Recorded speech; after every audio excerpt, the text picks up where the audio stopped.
ஹைதராபாத்தில் தலைமையிடமாக கொண்டு அந்த செகந்திராபாத்தில் தலைமையிடமாக கொண்டு நீடித்த வேளாண்மைக்கான மையம் நடத்தி வரக்கூடிய நாம் ஏற்கனவே சொன்னது போல ஆந்திரா தெலுங்கானா பகுதியில் கிட்டத்தட்ட ஒரு 7000 கிராமங்களில் 6 லட்சம் உழவர்களை இணைத்து 35 லட்சம் ஏக்கரில் இயற்கை வேளாண்மைக்கு அவர்களை மாற்றி அடைத்து கூட்டுறவு முறை நடத்தி கொண்டிருக்கிற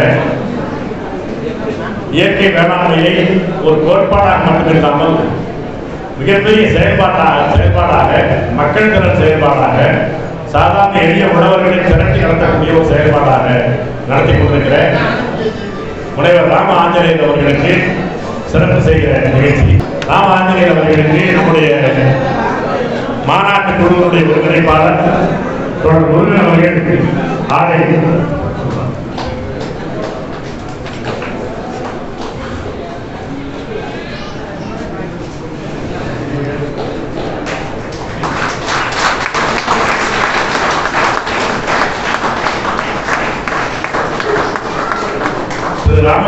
ராமஜெயம் அவர்களுக்கு ஜேசி குமரப்பா விருதை நம்முடைய இயற்கை வேளாண்மையை இந்த தமிழ்நாட்டில் வீரியமாக இளைஞர்கள் நடத்தி கொண்டிருக்கிற வேளாண்மை உழவரை இயக்கத்தினுடைய ஒருங்கிணைப்பாளர் தொடர் பாமையன் அவர்கள் அந்த நிலைய பரிசை வழங்குவார்கள்.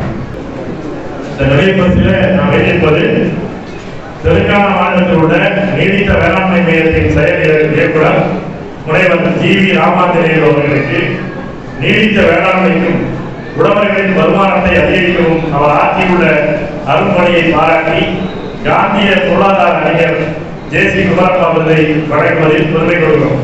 Farmers front of Tamil Nadu conference on traditional agriculture conference. We are honored to confer the award in memory of Gandhi economist J.C. Kumarappa Award to Dr. GV Ramanjaneyulu, Executive Director, Centre for Sustainable Agriculture, Telangana, for his work on sustainable agriculture and increasing the income of farmers.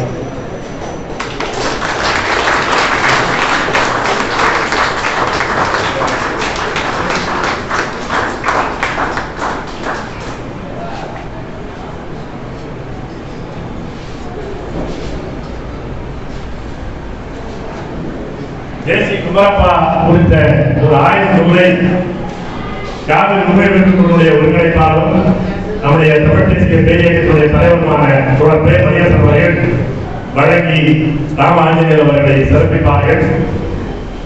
கூடவே இதற்கெல்லாம் மையப்புள்ளியாக இருக்கிற அறிவியலாளர் கல்பாக நல்லாண்டவர்களும் நடைபெறுவார்கள்.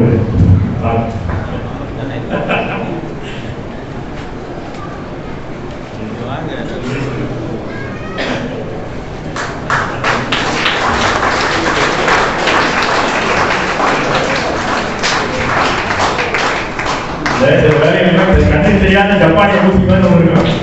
அதுதான்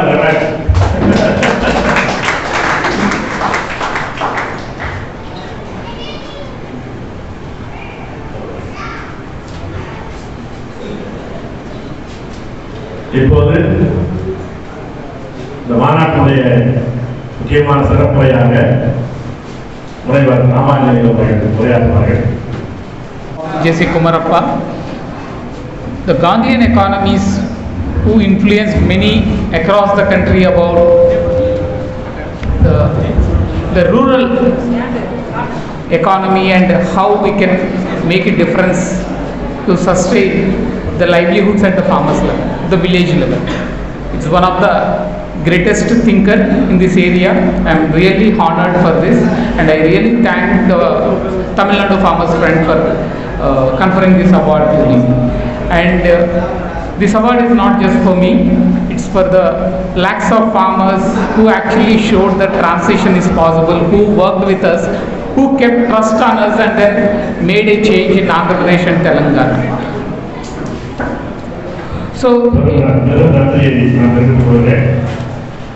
பெரிய காந்திய பொருளியல் பேரறிஞர் ஜேசி குமரப்பா மேலாளர் வழங்கப்படக்கூடிய இந்த விருது எனக்கு கிடைப்பதை நான் மிகப்பெரிய பெருமையாக கருதுகிறேன். கிராம பொருளாதாரத்தை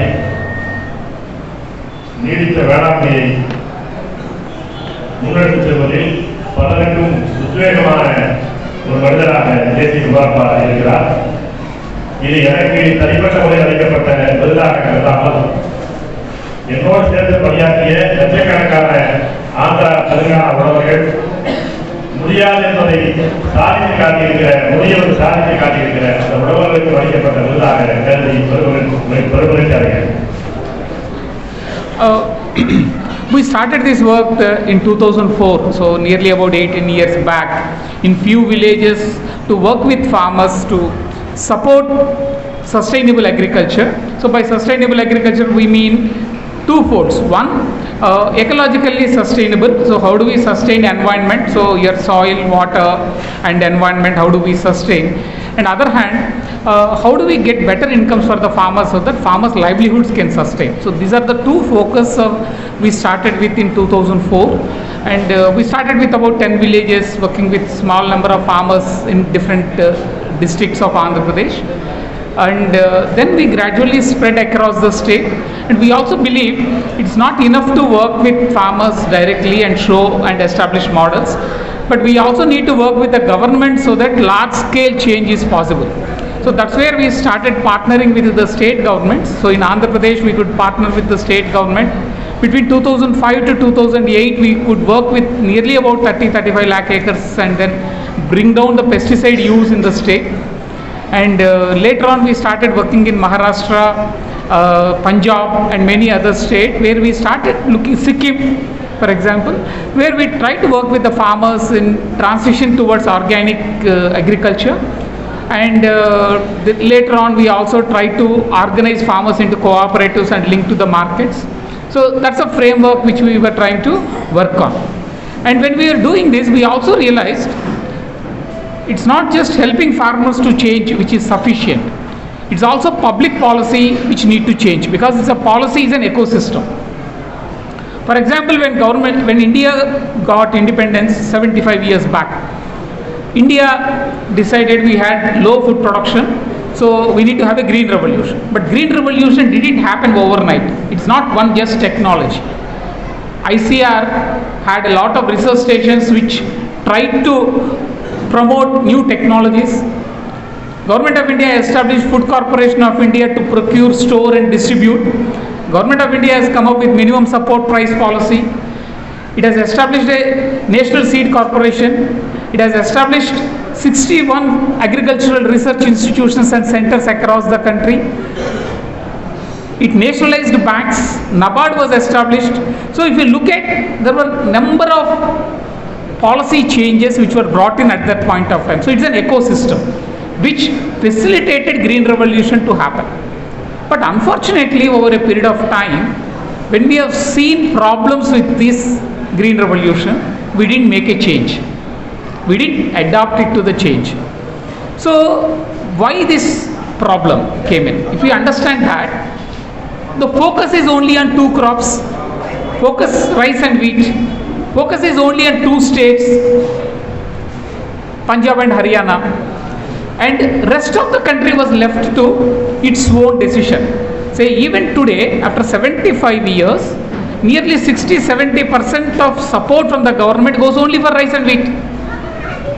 Nearly 60-70% of procurement happens only from Punjab and Haryana. So rest of the country is completely left out. Over a period of time, whatever problems came in, whether it is about the fertilizers, whether it is about the pesticides, whether it is about the groundwater depletion, we have not acknowledged the problem. And when India has more than 60-70% of area under dryland agriculture was completely lost its focus. We focused only on irrigated agriculture. So everywhere we thought of building dams, supplying water. So water became a serious issue of conflict between states, between farmers, between villages, kind of thing.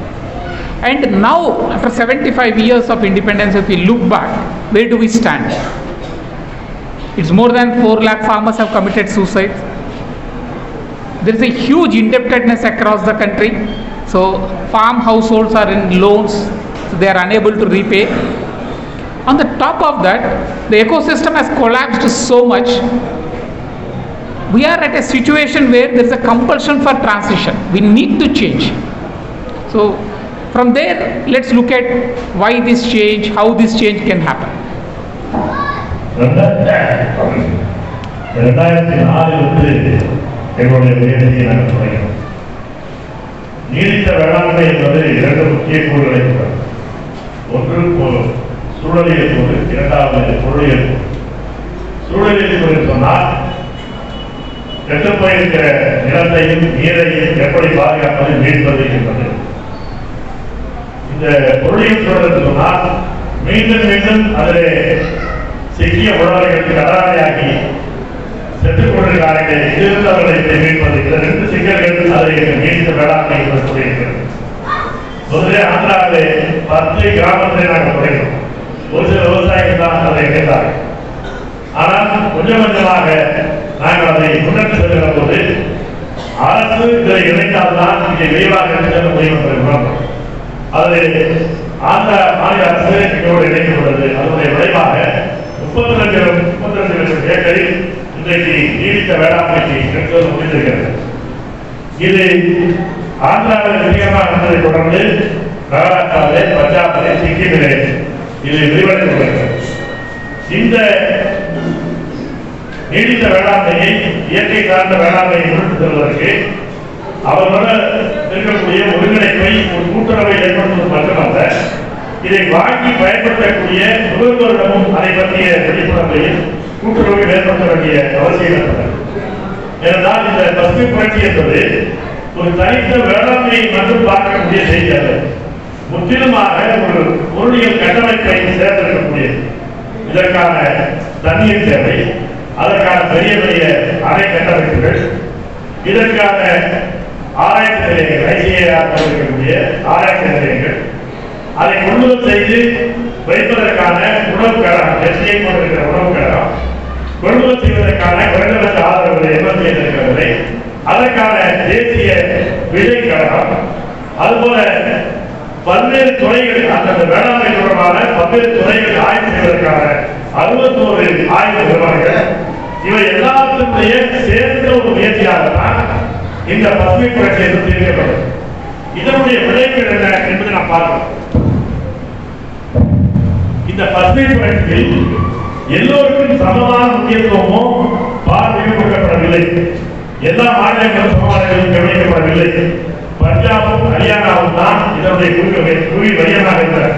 மற்ற மாநிலங்கள் அவர்கள் என்ன விருப்பமோ செய்து கொள்ளலாம் என்று கூறினார்கள்.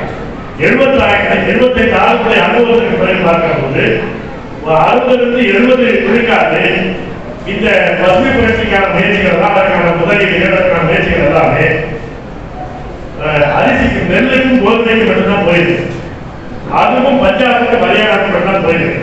மற்ற பயிர்கள் எல்லாம், குறிப்பாக புஞ்சை பயிர்கள் எல்லாம் கவனிக்காமல் விடப்பட்டுள்ளன. இப்படிப்பட்ட ஒரு தண்ணீர் தேவை அதிகம் உள்ள நஞ்சை பயிர்களுக்கு மட்டும் ஒரு குறிப்பிட்ட இடத்தில் மட்டும் கொடுக்க அந்த முக்கியத்துவம் என்பது பல்வேறு விதமான சிக்கல்களை ஏற்படுத்தியது. உழவர்கள் தொடர்ந்து அதை செய்ததாலே கடலுக்குள்ளே சிக்கிறார்கள். 4 லட்சம் பேர் இதுவரை தற்கொலை செய்து கொண்டிருக்கிறார்கள். இதிலிருந்து இன்னும் மீள முடியவில்லை என்பதெல்லாம் மீண்டும் மீண்டும் செய்து கொண்டிருக்கிறார்கள்.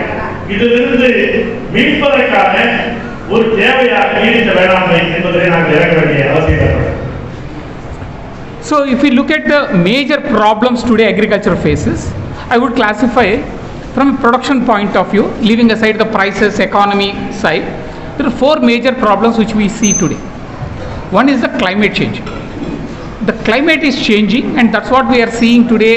The rains are not coming regularly. So in a year, if there are 40 days of rainfall earlier, today you are getting rain in only 20 days. So between rains there is a long gap. Many of the rivers are getting dried. We have drought or we have flood. Yields are going down, and this climate change is caused by 2 important reasons. One, the way our lifestyles have changed, the energy use, the pollution we are causing. But agriculture is also very much responsible. So in agriculture, if you look at, it's basically the greenhouse gas emissions, what we call. So the carbon dioxide, nitrous oxide, all those gases which come into the environment, they cause this change. So in agriculture, if you look at, largely it comes from fertilizer use. So the high fertilizer we use less than 15% is actually used by the plant. So if you are applying 100 kg, only 15 kg is taken by the plant. 85% goes into the water or into the air. And what goes into the water makes it pollute. That's one of the reasons you cannot drink water which is available in your village. You have to buy an RO or you get water from outside. So you cannot use that. And if you drink that water, there is a health problems which we are seeing. So hard water, all that comes from the nitrogen pollution. And the lakes are destroyed. You see a lot of green algae growing in the farm ponds. That is all because of the nitrate pollution. And nitrate which is going into the environment completely damages the environment. It is much more dangerous than the carbon dioxide. So for example, if you take paddy cultivation, rice. 1 acre of rice, the amount of pollution it causes is 3 times of a car, one single car. For a 1 year, the kind of pollution it causes. 1 acre of paddy in one season is 3 times the pollution. So imagine, the more and more paddy we are growing, more than what we need, then there is a more and more pollution. But if government buys only paddy, all of us will only grow rice, because for other crops there is no procurement, there is no price support. So obviously we grow that. Second important issue about rice is also water. 1 acre of rice production takes 60 lakh liters of water. 60 lakh liters is 100 families 1 year water consumption. 1 kg of rice takes nearly about 5,000 liters of water. So imagine how much water we are pumping out. So if the local rainfall is 500 millimeters, and if you are growing rice, you are using 3 years rain in one season. 3 years rain we are using in one season. So obviously you have to pump out more of groundwater. So these kind of situations have caused the climate change. So that climate change impact is that your yields are affected, your crops are destroyed. So adaptation is something which is very, very important for climate change. Second important issue is the safety. Safety is about, safety is about when labor or farmer is working in the farm, how much they are affected by the practices they are doing. The chemical pesticides cause huge problem for the people who are working in the farms. These chemical pesticides kill lot of biodiversity in the villages. So if they eat, if the insects die, the birds which eat them also will die. Similarly, the food residue, the residues which comes into your food also makes you unhealthy. So the safety is a very important concern when it comes to the agriculture. And more new technologies coming in, like say GM technology. Without testing, if they are trying to introduce in the states, there is a serious issue.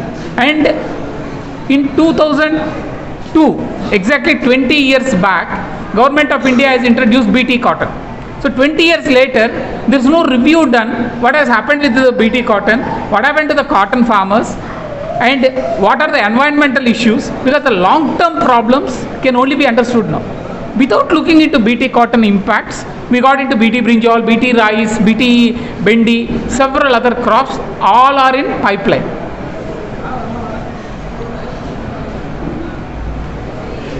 முக்கியமான பிரச்சனையே இதில் சூழல் மாறுபாடு, பருவநிலை மாறுபாடு, காலநிலை மாறுபாடு என்பதுதான் மிக முக்கியமான பிரச்சனை. அதில் 4 கூறுகள் இருக்கிறது. மிகப்பெரிய அளவுக்கு 40 நாட்களில் பெய்ய வேண்டிய ஒரு சன்னமாக பெய்ய வேண்டிய மழை 20 நாட்களிலேயே கொண்டிருக்கிறது. மிகப்பெரிய இடைவெளி மழைக்கு இருக்கிறது. எனவே சில நேரத்தில் கடுமையான வறட்சி, இன்னும் சில நேரத்தில் தாக்க முடியாத வெள்ளம் என்ற பல்வேறு பிரச்சனைகள், நீர் சார்ந்த பிரச்சனைகளை சந்திக்கும். இது தொடர்பாக மாநிலங்களிலே தண்ணீர் பகிர்வு நகராக கூட திகழப்படுகிறது. இது தொடர்பாக ஒரு 4 கூறுகளை நாம் பார்க்க விரும்புகிறேன். ஒன்று, நம்முடைய ஒரு பக்கத்தில் நம்முடைய வாழ்க்கை முறை மாறியிருக்கிறது என்பதை தாண்டி இதனுடைய உற்பத்தி முறை அது மாறி இருக்கிற தன்மையினால, குறிப்பாக நாம் போடுகிற அந்த பயிர்கள் போடுகிற அந்த பூச்சிக்கொல்லிகள் அதில் 15 விழுக்காடு தான் அந்த பூச்சிகளுக்கு செயல்படுகிறது. மீது 85 விழுக்காடுகள் தண்ணீரை பெறுகிறது. அதில் இருக்கக்கூடிய நாம் பயன்படுத்தக்கூடிய உணவுப் பொருள் அது மீதமாக தங்கிவிடுகிறது. எனவே நாம் பயன்படுத்தக்கூடிய அந்த விஷம் என்பது பரவலாக மங்கள போகிறது. அந்த விஷயங்களிலேயே நைட்ரஜன் சார்ந்த விஷம் என்ற நஞ்சு என்பதுதான் மிகப்பெரிய பாதிப்பை ஏற்படுத்துகிறது. குறிப்பாக நாம் வயல்களிலே பார்க்கலாம், பச்சை அந்த பாசி படர்கிறது. இது நைட்ரஸ் ஆக்சைடு அதிகமாக வருவதனாலே அதிகமாக வருகிறது. அதே போல நாம் பயன்படுத்திய தண்ணீரின் அளவு, தண்ணீருடைய அளவு இந்த பசுமை புரட்சியுடைய விளைவாக மிக அதிகமாக பயன்படுகிறது. 1 ஏக்கருக்கு நாம் பயன்படுத்தக்கூடிய 60 லட்சம் லிட்டரை நாம் அந்த நெல் பயிரக்கூடிய அந்த வயல்களுக்கு 1 ஏக்கருக்கு 60 லட்சம் லிட்டரை பயன்படுத்துகிறோம். சுருக்கமாக சொன்னால் 1 கிலோ விளைவதற்கு 5000 லிட்டர் தண்ணீரை நாம் செலவழிக்கிறோம். அப்படியானால் 3 ஆண்டு பெய்யக்கூடிய மழையை நாம் இழந்துவிட்டு பூமிக்குள்ள இருந்து தண்ணீரை தேடுகிறோம். அது மிகப்பெரிய சிக்கலை உண்டாக்குகிறது. அடுத்த 3வது செய்தி, இதை பயன்படுத்தக்கூடிய உழவர்கள், உணவு தொழிலாளிகளுடைய உடல் பாதுகாப்பு. இதை பயன்படுத்துகின்ற சிறையில் போடக்கூடிய அந்த மருந்து என்பது மிகப்பெரிய அளவுக்கு உழவர்களை தாக்குகிறது, உணவு தொழிலாளிகளை தாக்குகிறது. அதை அதனுடைய விளைவாக மனிதர்கள் மட்டுமல்ல, பூச்சிகள் அந்த நஞ்சை முட்டி சாய்ந்தன. அந்த பூச்சிகளை உண்ணுகிற பறவைகள் சாய்ந்தன. இப்படி ஒரு தொடர்ச்சியான ஒரு நச்சு சூழல், ஒரு சுழற்சி பரவல் வருகிறது. இப்போது அதை தாண்டி மரபியல் வினைகள் வந்துவிட்டன.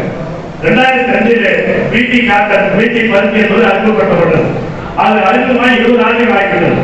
இந்த 20 ஆண்டுகளுக்கு இடையில் அதனுடைய அனுபவம் என்ன, அது என்ன பாதிப்பை ஏற்படுத்தியது, உடல்களுக்கு என்ன பாதிப்பை ஏற்படுத்தியது, நிலத்துக்கு நீருக்கு என்ன பாதிப்பை ஏற்படுத்தியது, எதை பற்றியுமே ஆய்வு இல்லை. அதற்கு அடுத்தடுத்து பிடி வகைகளை பிடி நெல்லை அறிமுகப்படுத்தினார்கள். அதற்கு பிறகு பிடி கட்டையை சொன்னார்கள், பிறகு பிடி வெட்டையை சொன்னார்கள். இப்படி தொடர்ச்சியாக எல்லாவற்றையும் பிடி ரகங்களை அறிமுகப்படுத்தி வருகிறார்கள். இது எல்லாமே என்ன விளைவுகள் ஏற்படுத்தியது என்பதை பற்றி கவலைப்படாமலே, ஆய்வு செய்யாமலேயே தெரிந்து கொண்டிருக்கிறார்கள்.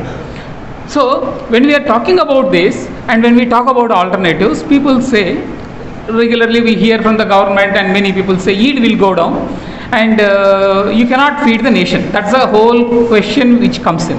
But let's look at what is actually happening with the chemical agriculture itself. In 1970, if I am using 1 kg of fertilizer, I used to get 13 kg of yield. For every 1 kg of fertilizer I am using, I used to get 13 kg of grain, rice or wheat. Today, if I am using 1 kg of fertilizer, I get only 2.4 kg. This is the government of India's data. Which means, if I have to get the same 13 kg yield, I need to use 10 kg of fertilizer. So, what I used to produce with 1 kg, today I am using 13 kg. And all of you know that it is not sufficient to put 1 bag in the farm. I need to put more bags of urea. Right? Earlier I used to use only 1 bag. Today I am using 10 bags, 5 bags kind of thing. And why this is happening? Why this is happening? This is happening because any crop requires many nutrients and you are only applying urea. Rest of the nutrients actually comes from the soil. So unless your soil is healthy and unless your soil has the organic matter, applying only fertilizer, that too nitrogenous fertilizer, will not help. So your soil is losing its strength. So when the soil loses strength, we are trying to feed it with the fertilizer. It's like an artificially we are keeping it on saline. And we are trying to put as much as fertilizer possible and see that it comes in. This is what we are trying to do. But what we are not understanding is, what is its impact on a larger scale? I already told you about the pollution. Let's look at the economic impact. Let's look at the economic impact. At the farmer's level, minimum 10 to 20,000 rupees is spent on fertilizers. One farmer spends nearly 10 to 20,000 on fertilizers. If you look at one village which has about say 1,000 acres, what is the fertilizer used? How much is spent? 1 crore rupees. One village spends 1 crore rupees on a fertilizer per season. And how much the entire village income is? Hardly 50,000, 50 lakhs or less than that. If you look at all the support which village gets from various sources, it is much lesser than that. All government schemes and all is much lesser than that. And at the national level, if we look at the fertilizer subsidy, leave aside what farmer is spending. The spending by the government of India is 2.5 lakh crores per year on the chemical fertilizer. 2.5 lakh crores. And the estimation is that by end of this year, it is going to be about 4 to 5 lakh crores because 70% price increase is going to happen. So in the total budget, nearly 1/5 of the budget is spent on chemical fertilizers. So you are not left with any money for any other thing because 70% goes for the salaries. And in the rest of the budget, defense and fertilizers, if you take, there is no money for anything else. So where do you invest on actually supporting farmers, on pricing, on infrastructure, on knowledge generation, on health, education? Where do you get money? So all that government is trying to withdraw and then privatize there. So inefficient investments from the government side is one of the serious problems. Second important issue also we need to look at. If your soil is getting destroyed, if soil is becoming saline, if your groundwater is going down, how are you going to sustain farming? Always we are worried about 10% yield reduction if you stop using fertilizer. But how much land India needs or Tamil Nadu needs, say by 2050, from today 30 years later, what is the Tamil Nadu population, and then how much food you need to produce? Where do you get it? Where is the land? The land is going into real estate. Land is becoming saline. Land is getting drowned. So land degradation has increased significantly. Land is going out of cultivation. So why are we not worried about that? So long-term sustainability we need to look at. So it is not only about today's food production, it is also tomorrow's food production, day after food production. 50 years down the lane, how do we do it? Today the entire fertilizers largely comes from two sources. India produces its own. It uses all the energy. So the coal reserves. So Naiveli is there is a fertilizer factory next to it. Ramagondam is there, next to it there is a fertilizer factory. Or we import naphtha, gas and then produce the fertilizers. Or we import fertilizers itself. What happened when the Ukraine war happened? Fertilizer price went up. Right? Because you are not importing fertilizer, but you are importing the natural gas. So now the price went up. Imagine tomorrow the natural gas is over.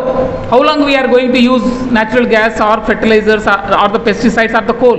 Another 25 to 30 years or 40 years? After that we don't have these chemical sources. We don't have phosphorus sources. We don't have potassic sources. So you can't even make a fertilizer after say 20 years, 30 years, 40 years. So it is going to increase the prices. So what is the long-term solution for this? What is the sustainability of land, water and agriculture? This is something we need to worry about. மாற்று வேளாண்மையை குறிப்பிட்ட போது இப்போது என்ன நடந்து பார்க்கலாம். 1970ஆம் ஆண்டு அந்த அரசாங்கத்துடைய கட்சி 1970ஆம் ஆண்டு 1 கிலோ நீங்கள் யூரியா போட்டீங்களா 13 கிலோ உங்களுக்கு தானியங்கள். இப்போது 1 கிலோ இப்போது கிடைக்கக்கூடிய அரசாங்கம் கிடைக்கிறது 1 கிலோ போட்டால் 2.4 கிலோ தான் தானியம் கிடைக்கும். அப்படியானால் நீங்கள் பழைய 13 கிலோவை போவதற்கு 10 கிலோவை போட வேண்டும். 1 கிலோவுக்கு பதிலாக 10 கிலோவுடைய உரத்தை யூரியாவை போட வேண்டும். நான் சொல்வதுனா யூரியாவை மட்டும்தான். மற்ற சக்திகள் தான் நிலத்துக்கு தேவை. அது அந்த தானியத்துக்கு தேவை, தானிய வளர்வதற்கு தேவை. ஆனால் அதெல்லாம் நிலத்துக்கு தான் கிடைக்க வேண்டும். ஆனால் நிலத்தை நாம் பார்த்து விட்டோம். அந்த வளங்களை இல்லாதவர்கள் பார்த்து விட்டோம். அதனுடைய விளைவு ஒரு விவசாயி ஒரு ஏக்கருக்கு 1000 ரூபாய் செலவு செய்யறான்னு சொன்னால் 10,000 ரூபாய் செலவு செய்யறான்னு சொன்னால் ஒரு 1000 ஏக்கர் உள்ள ஒரு கிராமத்துக்கு 1 கோடி ரூபாய் செலவாகும். அது மீறி அதுக்கு அவங்களுக்கு கிடைக்கக்கூடிய வருமானமான 5 லட்சம் தான். இப்ப 1 கோடி ரூபாய் செலவு செய்யப்பட்டு 5 லட்சம் ரூபாய் வருமானமாக வருகிறோம். இதற்கு ஈடாக அரசாங்கம் அதற்கு மானியம் கொடுக்கிறது. உரமானியம் தருகிறது, பூச்சிக்கொடி மானியம் தருகிறது. இவையெல்லாம் இன்றைக்கு 2 லட்சம் கோடியாக உயர்ந்திருக்கிறது. 2 லட்சம் கோடியாக உயர்ந்திருக்கிறது. இன்றைக்கு விலைவாசி உயர்ந்திருப்பதனால எல்லாம் இறக்குமதி சார்ந்திருக்கிற அந்த உரம் எல்லாமே இறக்குமதியை சார்ந்திருப்பதனால இன்றைக்கு என்ன ஆயிடுச்சுன்னா 4 லட்சத்திலிருந்து 5 லட்சம் கோடி ரூபாய் வரைக்கும் அதுக்கு செலவாகப்படுது. இந்த பணத்தை எல்லாமே அதில் கூடிவிட்டால் நமக்கு தெரியும் அரசாங்கத்துடைய ஊழியர்கள் அவருடைய பிரச்சனைக்கு அரசாங்கத்துடைய பட்ஜெட்டை ஆண்டு பட்ஜெட்டை 70% பணம் போகுது. மீதியுடைய பருவமையை இந்த யூரியா 2 கொண்டுவிட்டால் கல்விக்கான செலவு, மண்டல வளர்ச்சிக்கான செலவுக்கு பணமே கிடையாது. இப்போது அதனுடைய வளம் தேங்கி வருகிறது. நீங்கள் ஏற்கனவே போட்ட யூரியாவுக்கு அதே அளவுக்கு தானிய விளைச்சல் இல்லை என்று சொன்னால், ஒரு தமிழ்நாட்டை எடுத்துக் கொண்டு போனால் இன்னும் அதை விளைவிப்பதற்கான புதிய புதிய நிலம் வெளியே கிடைக்க போகுது. ஏற்கனவே இந்த நிலம் சுருங்கி போய் நஷ்டத்து காரணமாக விவசாயத்துக்கு கொண்டு வந்தாரு, அது ரியல் எஸ்டேட்டுக்கு போய் வருகிறது. ஆனால் நீங்கள் ஏற்கனவே விளைவித்த ரசாயன வேளாண்மை மூலம் விளைவித்த நெல்லை விளைவிக்க வேண்டுமானால் அதிகமான பரப்பளவு தேவை, எங்கே போகிறீங்க? இப்படிப்பட்ட ஒரு மிகப்பெரிய நெருக்கடி இருக்கு. இவர்கள் அதை மேலும் சமாளிப்பதற்காக மேலும் மேலும் இந்த ரசாயன அந்த பாதை செல்கிறார்கள். நாப்தாவை ஏற்றுமதி செய்கிறார்கள், கேஸை ஏற்றுமதி செய்கிறார்கள்.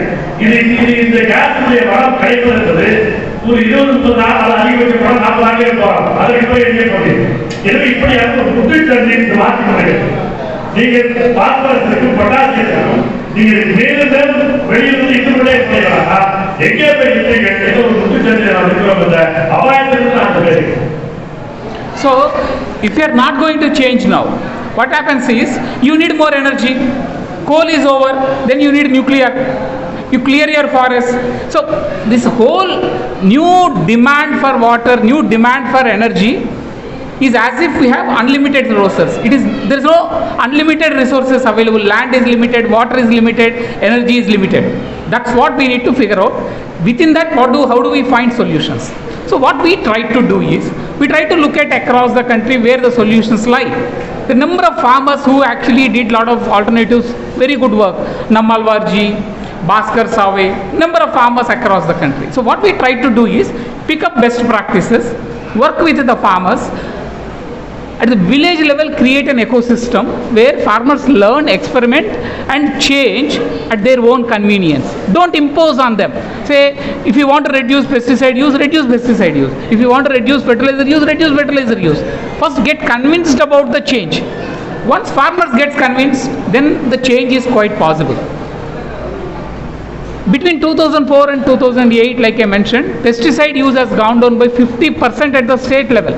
That happened because farmers stopped using pesticides and they didn't use any big alternate technology. It is simple neem solutions or tobacco decoction, those kind of things. But what we taught farmers is how to identify the insect, how to manage the insect. So for example, all of us have mosquito problem. How do you manage your mosquito?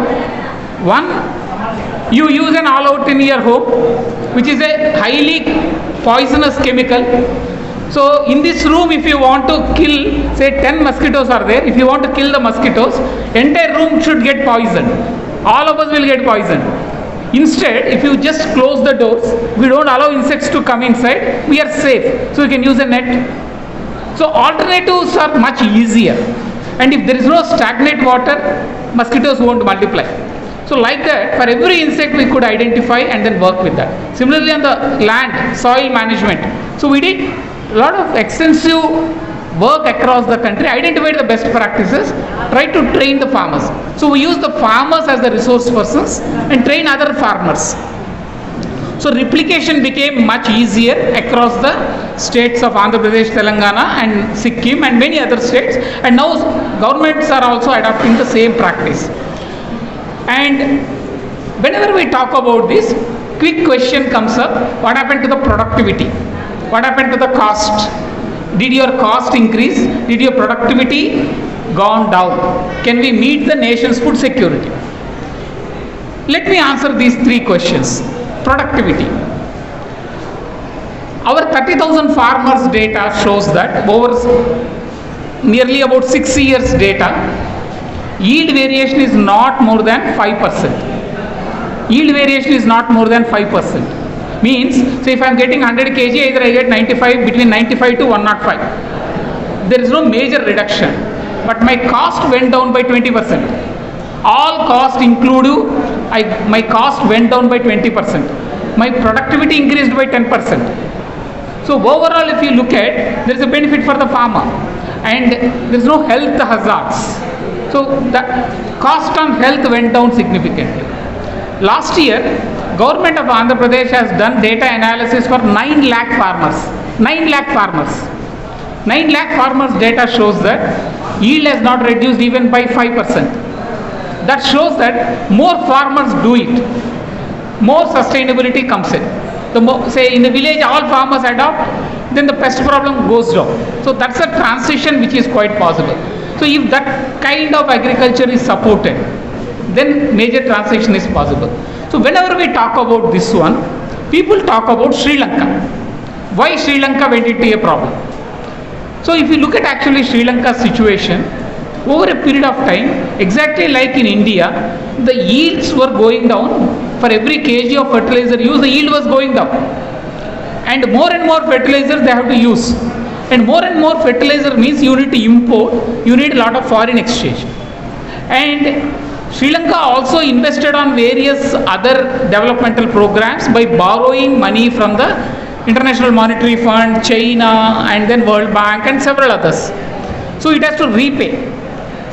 70% or 80% of their resources annual budget is going for repayment. So you don't have money to invest and you don't have money to pay for fertilizer. So that's where they decided to actually make a transition. But it was in a very later stage when already yields are gone down. You don't have even fertilizers. So you already have a fever and you don't have a medicine. So what you need to do is, initial stages itself, we need to identify how do we make the change. That didn't happen in Sri Lanka. And mind you, Tamil Nadu is not far away. So your loan, how much debt state has? Nearly 6 lakh crores? 7 lakh crores. Imagine if a state like Tamil Nadu has a 7 lakh crores, what is your interest rate per year? How much budgetary allocation has to be made to repay that? So soon you are also going to face the same problem. Punjab is 55 lakhs. Our Andhra Pradesh is 45 lakhs. So we are all getting into the same boat. At least initially we need to identify our problem and then make a transition. See, if you are using natural resources, it is your own resources, you are not paying for that. If you are getting from outside, you need to pay. So that's where actually transition is very, very critical. Coming to the profitability. See, if your cost comes down, or if your cost, you want to translate? Okay. Sorry.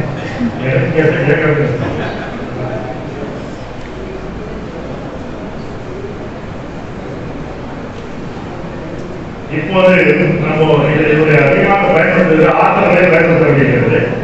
நான் ஏற்கனவே சொன்னது போல நிலக்கரியுடைய பயன்பாடு ஒரு கட்டத்தில் வரைக்கும் முடியாது இருக்கணும். எனவே அணு மின்சாரத்துக்கு போகிறாங்க, அணு ஆற்றலுக்கு போகிறாங்க. இதற்கு என்ன செய்ய வேண்டியிருக்கிறது? அதிகமான பணத்தை செலவழிக்க வேண்டியது, அதிகமாக கடனாக வேண்டியது. அது ஒரு பக்கம். இன்னொரு பக்கம், இதே நிலைமை உழவர்களுக்கு வருகிறது.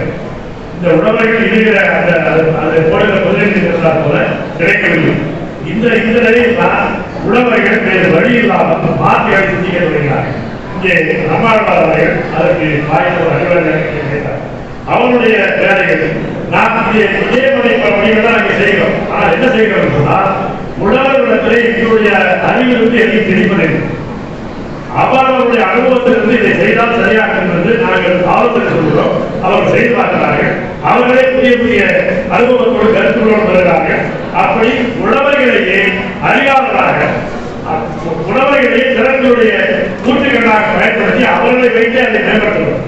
அதனுடைய விளைவாக இது 2004 2020 வரையும் நாம் கணக்கில் பார்த்தால் அங்கே ஆந்திராவில் 50 விழுக்காடு இந்த பூச்சிக்கொல்லிகளுடைய பயன்பாட்டை குறைத்துவிட்டோம். அப்படியான வாய்ப்பு என்பது ஒவ்வொரு கிராமமாக உருவாக்குவதை விளைவாக தான். அதற்கான மாற்றாக என்ன செய்கிறார்கள்? வேப்பக்காய் சரி சேர்க்கிறார்கள், அல்லது புகையிலை கஷாயத்தை போடுகிறார்கள். இப்படி அவர்களே மாற்றங்களை கண்டுபிடித்து செய்கிறார்கள். எல்லாருடைய மரபுகளை இருக்கிறது. அந்த மாதிரி மாற்றங்களை செய்கிற போது ஒவ்வொரு கிராமத்திற்கும் ஒவ்வொரு சூழலுக்கு ஏற்றாற் போல பல்வேறு விதமான மாற்றங்கள் வருகிற போது அதற்கான செலவு குறையும். எனவே அந்த செலவு குறைவு என்பது அவர்களுடைய வருமானத்துடைய பாதிப்பை குறைக்கிறது. அடுத்தது, இதை அரசாங்கமும் செய்கிற போது இதற்கான வாய்ப்புகள் அதிகமாகும். இதனுடைய அடுத்த கட்டணத்தை கேட்கிறார் சொன்னால், இதனால உற்பத்தி திறன் அதிகரித்திருக்கிறதா, நாம் ரூபாய்க்கு கிடைக்கிற விளைச்சல் அதிகமாக இருக்கிறதா என்று கேட்கிறார். ஆனால் உண்மையாக அதிகத்தான் இருக்கிறது. ஒவ்வொரு ஒரு கடந்த 6 ஆண்டுகளுடைய அனுபவத்தை நாங்கள் ஆந்திராவிலே சோதித்து பார்த்தோம். கவர்மெண்ட் அரசாங்கமே பார்த்தது.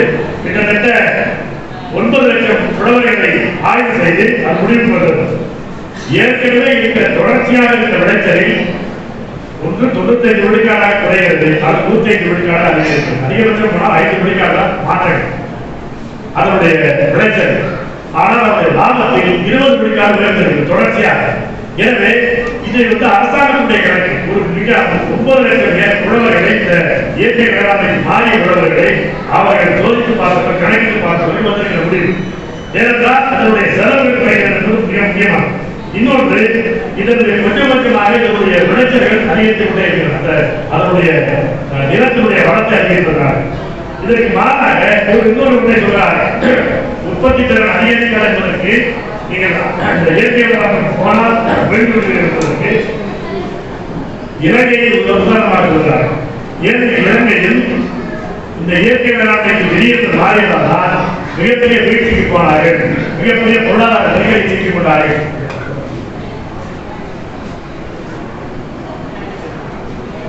என்று சொல்லுவார்கள். உண்மையிலேயே ஏற்கனவே அவர்கள் ஐரோப்பியத்திலே சீனாவிடத்திலே அந்த உலக வங்கியிடத்தில் பணம் வாங்கி 70% ஏற்கனவே கடனாளியாகிட்டார். அதற்கு வட்டியை முதல் திரும்ப கொடுப்பதற்கு அவர்கள் பணம் இல்லை. இந்த நிலையில் இறக்குமதியை சார்ந்தான் அவர்கள் இந்த பூச்சிக்கொல்லிக்கோ அல்லது ரசாயன பொருட்களுக்கோ இறக்குமதி சார்ந்தான் இருந்தார்கள்.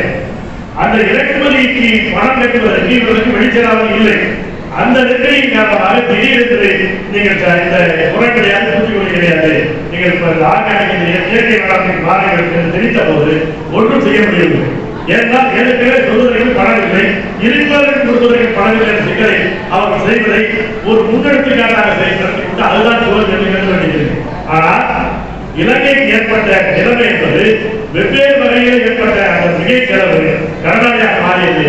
இன்றைக்கு தமிழ்நாடு 7 லட்சம் கோடி கடனை செய்கிறது. இதற்கு வட்டி செலுத்தவர் தமிழ்நாடு மட்டுமல்ல, பஞ்சாப் 55 லட்சம் கோடி கடனில் இருக்கிறது, ஆந்திரா 45 லட்சம் கோடி கடனில் இருக்கிறது. இப்படி ஒவ்வொரு மாநிலமும் கடனில் இருக்கிறது என்றால் இதிலிருந்து ஒவ்வொரு விவசாயி மீட்பது என்பதுதான் அதற்கான மாற்று. அப்படி போகாமல் வேறு இடமே கிடையாது. எனவே இப்போது நாம் சிந்திப்பதை தவிர வேறு வழியே கிடையாது. மாற்றியமைப்பு பற்றி சிந்திப்பதை தவிர வேறு வழியே கிடையாது என்ற நிலையில் தான் இதை நாம் பேசுகிறோம். Thank you. So now if you look at profitability, so whether the farmers can get good income if they make a transition, this is what everybody asks. So what is the income farmers today are getting if you look at the last 75 years? After 75 years, today the average income of the farmer per month is around 8,600 rupees. And this is the average of all farmers who has a big land, small land and all together. And if you take only small and marginal farmers who farms about 83% of the farmers. In the all farmers, there are about 83% of the farmers are small farmers. Their income is less than 6,000 rupees per month. 6,000 rupees per month, if you take annual income, what is the total income they are getting? What is the income they are getting? So if they look at the cost wise, how much they are investing and then how much money they are getting, every year you only see a gap which is a negative gap, which is not a positive gap. So I am spending more to get less income. That's what is happening. And even the minimum wage, so today minimum wage is what? 700 rupees, 554 rupees is the minimum wage in the country for a skilled labor. Even 554 rupees per day is not working out for a farmer. So many farmers feel it is better to go for a labor work than actually doing farming.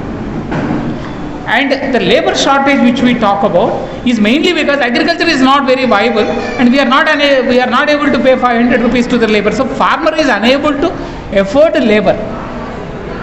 Second issue also happened over a period of time is a drudgery. See, why after 75 years of independence, still we have not invented tools to make life simple. No, harvesting simple. Why should we use the same sickle? The sickle which invented in Indus Valley civilization we are using today. What happened to the 60 research institutions in this country? What did they invent? Why women should bend and sew even today? Why? After 60 years, You know, in 1 acre, if transplanting has to be done or a seed has to be sown, they have to walk 16 kilometers. In 1 acre, they're walking like this, have to walk in a bend position 16 kilometers. Imagine any one of us actually walking like that. Why are we not inventing tools for that?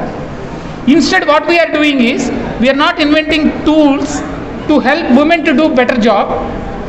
We invent a big machine, we actually bring it from Western countries, replace women. So you are actually replacing labor rather than actually empowering labor to do a better work.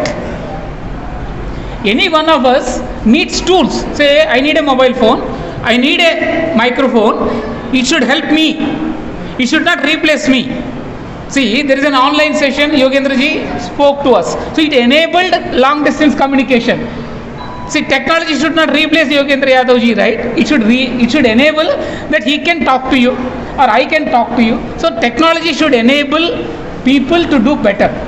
Unfortunately, we are not doing that. So that's where actually we need to go back to the discussion we started with about the Gandhian economy. We need relevant technologies. We need an ecosystem where people can work together. We need a circular economy. I buy from Nataraji, Nataraji buys from Venkatraman. So we all may be spending the same money, but all of us gets a benefit out of it. Today what we are doing, all of us are actually spending money and paying to somebody else outside. So that has to change.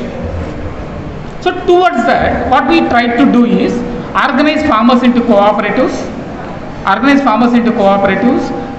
help rural youth to produce inputs, help farmers to make their own inputs, or an entrepreneur to produce for them, so that money remains in the village.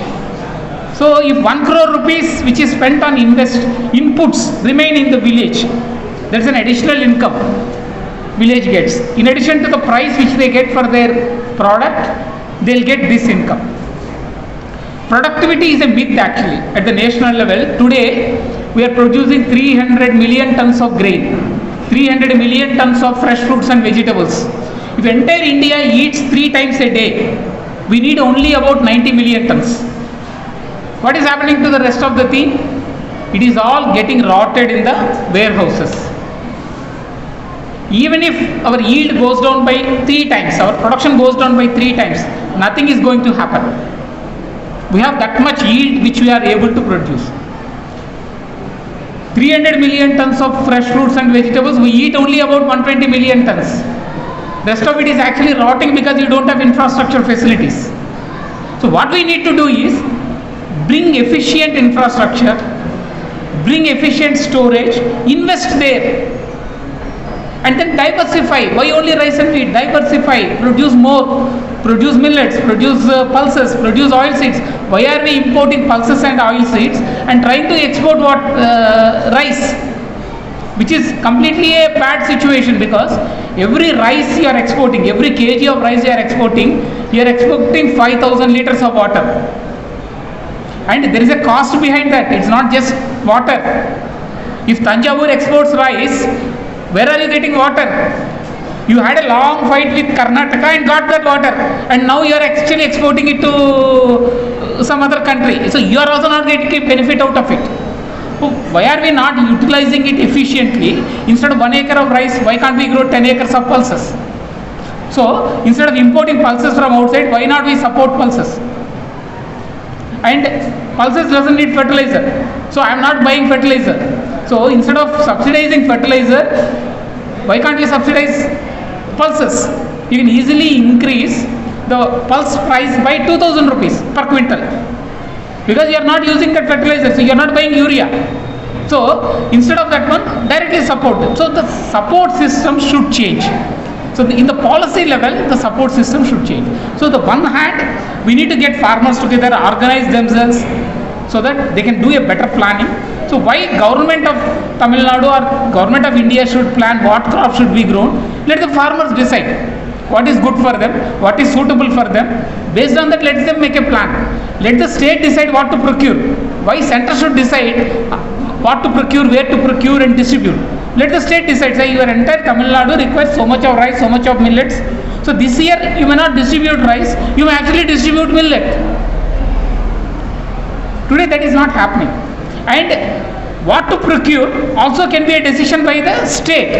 Because this year if the rice prices are good, say wheat prices are good this year, and government started saying farmer should sell to government only. Why? If farmer is able to sell outside, get a better price, allow that, and then buy something else from farmer. Farmer is unable to send, say, tomato. Buy that and distribute to places where it is required. So it should not be a fixed policy of procurement and distribution. That should change. So farmers cooperatives, FPOs, they can really do well. But what is required is, today we are not teaching people how to manage. So expecting that farmers will manage on their own also will not happen. So you need to invest on that. You need to train people. So women self-help groups today are able to do it because government invested over 10 years period. Built them, helped them, save, sell, all that. So similar exercise has to be done with the farmers cooperatives. Today there are a number of initiatives across the country about farmer cooperatives, and if that can happen, they can actually become a good platform on which actually agriculture can make a transition. So organic and natural farming is one side. Second is about organizing farmers into cooperatives. Tamil Nadu has a long history. India has a long history of Amul. So Amul also didn't happen overnight. Amul happened because NDDB was established, IRMA was established, right? Government invested on technology, government invested in supporting. Farmers only produced and supplied. So same thing can happen with food crops, vegetable crops and all those things. Farmers can produce and supply, but a good planning is required, good support is required, good institution is required. அடுத்த செய்தி என்பது உற்பத்தி திறமை பிறகு அடுத்தது லாபகரமானதாக என்பது இயற்கை வேளாண்மை என்பது லாபகரமானதாக இருக்க முடியுமா என்று நான் கேட்கிறேன். இப்போது நம்முடைய ரசாயன வேளாண்மை உழவர்கள் என்ன சம்பாதிக்கிறார்கள்? பெரிய உழவர்கள், சிறிய உழவர்கள் எல்லாரும் சராசரியை பார்த்தா அவருடைய மாத வருமானம் 2000 ரூபாய். அவர்களுடைய பெரும்பாலானவர்கள் 83 விழுக்காட்டில் சிறு விவசாயிகள் தான். ஒரு 5 ஏக்கர் கீழே இருக்கக்கூடிய சிறிய வர்க்க விவசாயிகள் தான். அவர்கள் ஒரு மாதத்திற்கு அவருடைய வருமானம் 6000 ரூபாய். இதுதான் இப்போது இந்த ரசாயன வேளாண்மை கிடைக்கக்கூடிய செய்தி. இதுவும் ஒவ்வொரு ஆண்டும் கூடுதல் முதலீடு கொண்டுதான் அந்த ரூபாயை தக்க வைக்கப்பட முடியுது. இப்போ மூலதனத்திற்கும் வருகிற வருமானத்திற்குமான இடைவெளி அதிகரித்துக் கொண்டே போகிறது. கூடுதல் மூலதனம் குறைவான வருமானம் என்ற நிலையை போய்கொண்டிருக்கிறது. எனவே இதுல நீங்கள் ஒரு குறைந்தபட்ச ஒரு சாதாரண தொழிலாளிக்கு அரசாங்கம் சொல்லியிருப்பது ஒரு 554 ரூபாய் ஒரு நாளைக்கான கூலி. இந்த ரூபாயை விவசாயிக்கு வருமானமாக கிடைக்காத போது இதுல ஒரு பகுதியை கூட உழவு தொழிலாளிகளுக்கு கூலியாக தர முடியாது. அந்த குறைவான கூலிக்கு உழவு தொழிலாளி வர முடியாத போது அவர் விவசாயத்துக்கு வருவதில்லை. எனவே விவசாயத்துக்கு ஆள் கிடைக்கவில்லை என்ற சிக்கலை நாம் பார்க்கிறோம். எனவே அப்படியான நிலைமை என்பது சுற்றி இந்த மூலதனத்திற்கும் கிடைக்கிற வருமானத்திற்குமான இடைவெளி அதிகரிப்பதற்குரிய விளைவுகளை நாம் கொண்டிருக்கிறோம். அரசாங்கம் நிலைமை என்ன செய்து கொண்டிருக்கிறது என்று ஒரு பக்கம். ஏற்கனவே நம்முடைய உழவர்கள் ஒரு குடித்து கொண்டே நம்முடைய நாட்டு நடக்கூடிய ஒரு விலை கொண்ட போது நெல் விவசாயத்தை பயன்படுத்தப்படாத நம்முடைய பெண்கள் குடித்து கொண்டே போகிற தூரம் ஒரு ஏக்கருக்கு கணக்கு பார்த்தா 14 கிலோமீட்டர். குடித்து கொண்டே அவர் செய்கிற வேலைகளை குறைந்து ஒரு ஏக்கருக்கு 14 கிலோமீட்டர் போய் வருவது வேலையை அப்படி செய்கிற வேலையை எவ்வளவுதான் தொடர்ந்து செய்ய முடியும்? அதற்கு கிடைக்கிற கூலி குறைவாக இருக்கிறது எப்படி செய்ய முடியும்? இப்ப நம்முடைய ஆராய்ச்சி நிலையங்கள் இருக்கிறது, அந்த பொறியியல் ஆராய்ச்சி நிலையங்கள் இருக்கிறது. அது இந்த விவசாயிகளுக்கு துணை செய்வதற்கான கருவிகளை எப்படி உற்பத்தி செய்வது, அந்த வேலையை எளிமைப்படுத்துவதற்கான துணை கருவிகளை எப்படி செய்வது எந்த ஆராய்ச்சி என்பதாக பெரிய பெரிய எந்திரங்களை எப்படி உருவாக்குவது, இறக்குமதி செய்வது என்பதை அவங்க செய்கிறார்கள். விளைவு என்னவென்றால் இருக்கிற தொழிலாளிகளுக்கு துணை செய்கிற கல்வி என்பதாக அந்த தொழிலாளிகளை இந்த உழைப்பிலிருந்து வெளியேற்றக்கூடிய பெரிய எந்திரங்கள் வருகிறது. அப்படி வருகிற போது மேலும் மேலும் அதற்கான கடன் தான் அந்த பொருளை வாங்க கல்வியை வாங்க முடிகிறது, பெரிய எந்திரங்களை வாங்க முடிகிறது. விவசாயிகள் வெளியே போகிறார்கள். இதிலிருந்து மீள வேண்டும் என்பதற்காக காந்திய பொருளாதாரம் படிக்கிறார்கள். ஒரு காந்திய பொருளாதாரத்தின் மிக அடிப்படையிலே ஒரு குறிப்பிட்ட கிராமத்திற்குள்ளேயே பண சுழற்சி இருக்க வேண்டும். ஒரு வட்ட வடிவத்திற்குள்ளே கிராமத்திற்குள்ளே பண சுழற்சி இருக்க வேண்டும். ஒருவர்கள் வாங்க ஒரு பொருளுக்கு வாங்கினோம்னா அடுத்தவர்களுக்கு அந்த பொருளுக்கான பணம் போகணும், அடுத்தவருக்கு போகணும், எல்லாரும் இந்த கிராமத்துக்குள்ளே இருக்க வேண்டும். இன்றைக்கு இருக்கிற பொருளாதார முறை வெளியிலே நம்முடைய கிராமத்திலிருந்து நம்முடைய பணம் வந்து வெளியே போய் கொண்டிருக்கிறது. அந்த அடிப்படையில் நம்முடைய பொருளாதாரத்தை சுழற்சி பொருளாதாரமாக நமக்குள்ளேயே சொல்லுகிற பொருளாதாரமாக எப்போது மாற்றுகிறோமோ அப்போதுதான் கிடைக்கும். அப்படி இல்லாமல் வெளியிலிருந்து பொருளை எழுவது சொன்னால் நம்முடைய பணம் வெளியேறும். அதனுடைய விளைவுக்கு நமக்கு கலத்தான் கிடைக்கும் என்ற வருமானம் கிடைக்கும். எனவே அந்த அடிப்படையில் இதற்கான வழிமுறை என்று சொன்னால் கூட்டுறவு முறைகளை உருவாக்கும்.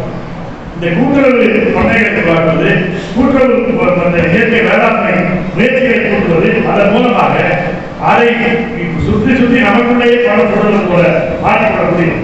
அப்படி செய்வதன் மூலமாக தான் இதனுடைய நச்சு சூழல் என்று நாம் வெளியேற முடியும். இதற்கு நல்ல உதாரணமே அமுல் தான். இந்த அமுல் நமக்கு முன்னால் அது திடீர்னு வந்துவிடவில்லை. அதற்கான பல முயற்சிகள் நடந்து அமுல் என்பது இந்த பாதுகாப்பு கூட்டுறவு நிறுவனம் என்பது அப்படித்தான் உருவாக்கப்படுகிறது. அதே போல இந்த திறன்களை சேர்க்க முடியும். இந்த திறன்களை அதிகரிப்பதற்கான பயிற்சிகளை அளிக்க முடியும். இந்த பயிற்சி நிறுவனங்கள் அதை செய்வதில்லை. எனவே நம்முடைய விவசாயிகள் விட்டுவிட்டால் பல வகையான விவசாயிகளையும் அந்த பயிற்சிகளை கிடைத்துக் கொண்டால் பெரிய ஆய்வாளர்களை விட அதிகமான அனுபவ அறிவை அவர்கள் கொடுக்க முடியும். அதையெல்லாம் உள்ளடக்கி செய்ய முடியும். இரண்டாவது, வெறும் நெல்லுக்கு மட்டுமே இந்த ஆய்வு என்பதை நின்று கொண்டிருந்தால் இந்த என்ன ஆய்வு சொன்னால் மிகையான உற்பத்தி என்று வந்திருக்கிறது. நாம் ஒரு பக்கத்திலே பஞ்சம் நடத்தி கொண்டிருக்கிறோம். இந்த நமக்கு தேவைக்கு தாண்டி 300 லட்சம் டன் நமக்கு தேவை, 90 லட்சம் டன் தேவை சொன்னால் நாம் 300 லட்சம் டன் உற்பத்தி செய்கிறோம். மீதி எல்லாம் அழுகி வெளியே போகிறது, வீணாகிவிடுகிறது. இந்த என்னுடைய உழைப்பு இதனுடைய மூலதனம் எங்கே போய் கிடைக்க போகிறது? இந்த மாதிரியான ஒரு திட்டமிடாத ஓவரப்பட்டு செய்கிற முயற்சி அரசாங்கத்துடைய பாராட்டப்படுகிறது.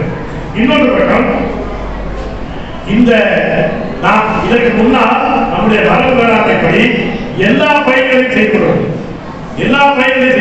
அப்படி இருந்ததுனால நம்முடைய உணவு முறையும் சமவீன உணவு முறையாக இருந்தது. இன்னொரு பக்கம் ஒன்று இருந்தால் இன்னொரு வருமானம் இருந்தது. ஆனால் இப்போது என்ன ஆகிட்டு சொன்னால் எல்லா அந்த எண்ணெய் உற்பத்தியை நிறுத்திவிட்டார்.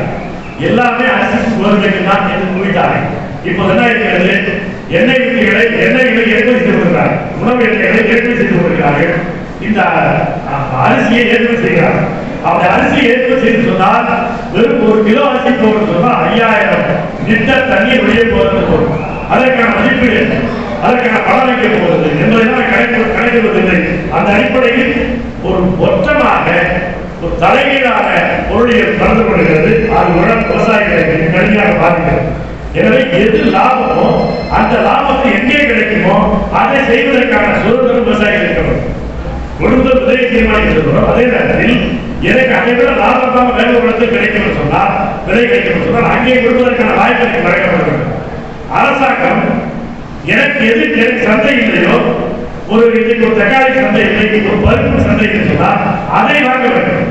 அப்படியான ஒரு உதவி செய்யக்கூடிய இந்த உழவர்களுக்கு துணை செய்யக்கூடிய ஒரு வகையான ஏற்பாடாகத்தான் அரசாங்கத்துடைய தலையீடு இருக்கிறது. ஆனால் அரசாங்கத்துடைய எல்லா தலையீடுகளும் விவசாயிகளை பறிப்பதாக, விவசாயிகளுடைய வருமானத்தை குறைப்பதாகத்தான் இருக்கிறது என்பதுதான் மிகப்பெரிய சிக்கல். So our farmers, we work with 60 cooperatives and they sell directly to the consumers. And we could see in every 100 rupees consumer pays, farmer gets nearly 50 to 60 rupees.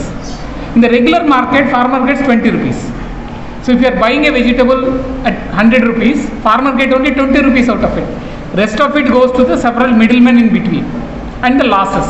But if the farmer can do it themselves, if the farmer can come together and then sell, they get additional price not only for the vegetable but also for the work they do across the supply chain. So that's additional income.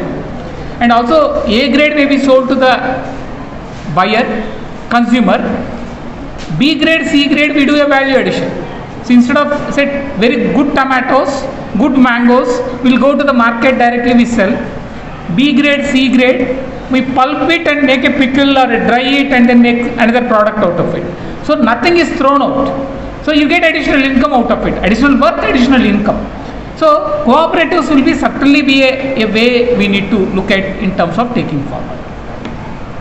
But here there is a catch. All this can only happen if there is a policy support. So let's look at actually what are the various innovations happened on policy in the country. See, India is not one nation. We are a group of people with various socio-economic conditions, various ecological conditions. So we need multiple policies, multiple innovations need to happen. So if we look at actually the major policy changes which has happened in the last 4 or 5 years, some good policies which has impacted, if we look at one major policy change which has happened in Andhra Pradesh, Telangana, Odisha, Chhattisgarh and West Bengal, 5 states, is a direct income support. Direct income support. They call it as a direct income support. So the way it operates is, in Telangana, for every acre, they give 10,000 rupees per year. So one season 5,000 rupees, second season 5,000 rupees. So 10,000 rupees is given to every acre. And they call it as an input support. You can buy anything you want and then do your farming. So that's what Telangana has done. Andhra Pradesh, they said it is not per acre, it is per household, because poor households is what needs to get support. So they said 15,000 rupees per every household. And they said tenant farmers also will get. Telangana has not given for tenant farmers, they are given only for the landowners. So Andhra Pradesh said tenant farmers also will get. And center gives 6,000 rupees, rest of the money is added by the state. So they give 15,000 rupees per year for every household. Odisha tried a different model. Odisha gave 10,000 rupees for every farmer, and they also gave, they identified people who doesn't have land. So what do you do with them? To say, I'll give you 10 lakh rupees over a period of 5 years and I will help you to establish your livelihood. So if somebody doesn't have land, they need some support to establish a livelihood. So I may buy cow, I may buy a buffalo, I may do a goats, or I may do a compost, or I may do something else. So to do that, I'll support up to 10 lakh rupees over 5 years. 5 years. So every year I give you some money, so that in 5 years you get 10 lakh rupees. And then every family will get 10 lakh rupees if you don't have a land. So for the, if you have a land and if you are doing agriculture, you will get 10,000 rupees per year. So which means about 50,000 rupees. But if you don't have land and you need support, so over a period of 5 years I will invest in you. So this is it's called Kalia in Odisha. West Bengal called it as Karshak Bandhu. This is a scheme called Karshak Bandhu, where every farmer will get 10,000 rupees. Again, West Bengal. Chhattisgarh looked at a different model. They said it is not land wise, it is not household wise, it will be a crop wise. So if you do sugar cane, you will get 13,000 rupees. If you are doing paddy, you will get 10,000 rupees. And in addition, they also fixed prices. So rice, paddy prices, they fixed it 2,500. So 700 rupees per every quintal they added from their side, from the state. So whatever the pay by the state, the center price, state will add 700 rupees. So 2,500 rupees is what Chhattisgarh pays. Then the center said, you are actually distorting. You are distorting because nobody can buy in Chhattisgarh. So private companies cannot buy in Chhattisgarh. Then they said, we won't buy from you. So if you procure from government, if you procure from farmers, center said, I don't buy from you. I will stop buying from you. They said, you buy at whatever your MSP is.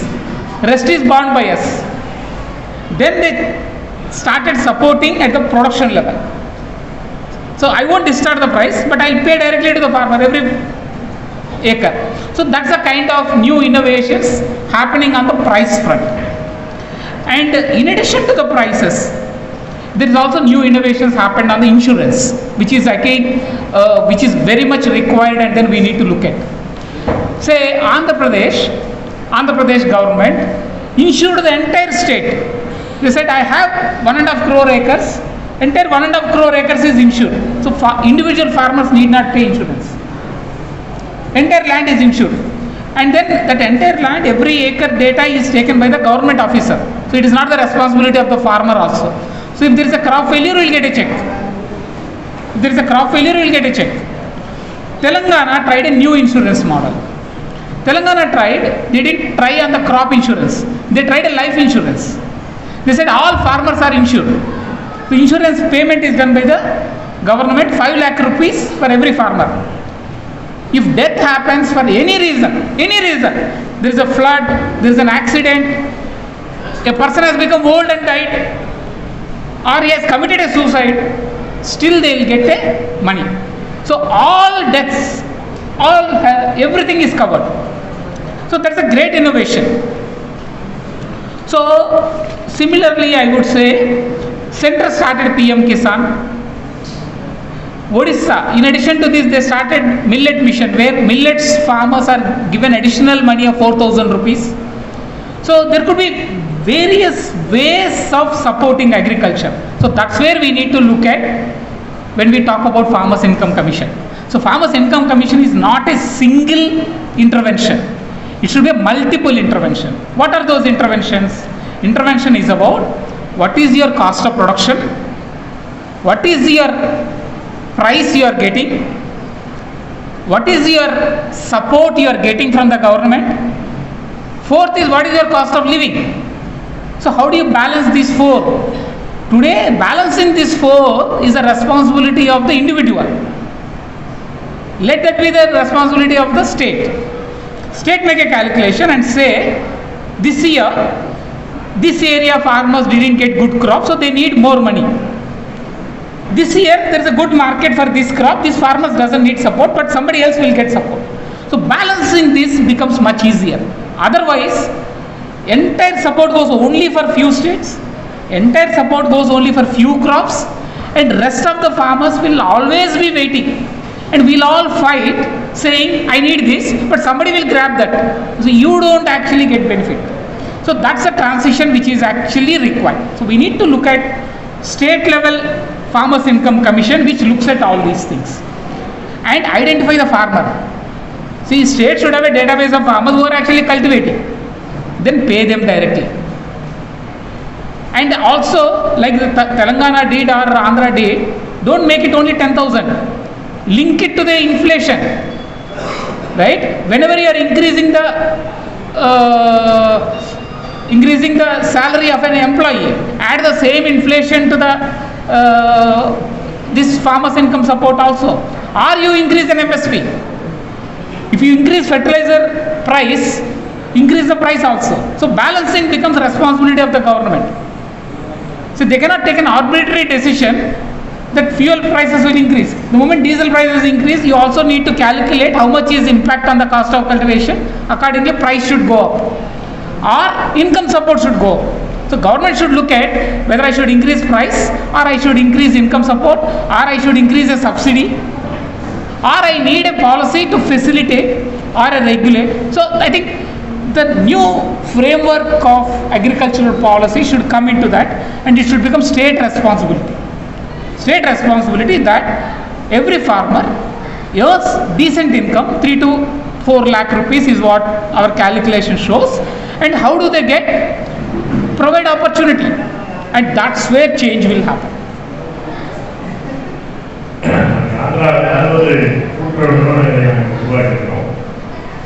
அதே விவசாயிகள் கூட்டுறவு மட்டுமல்ல, நுகர்வோர் கூட்டுறவை ஏற்படுத்திருக்கிறோம்.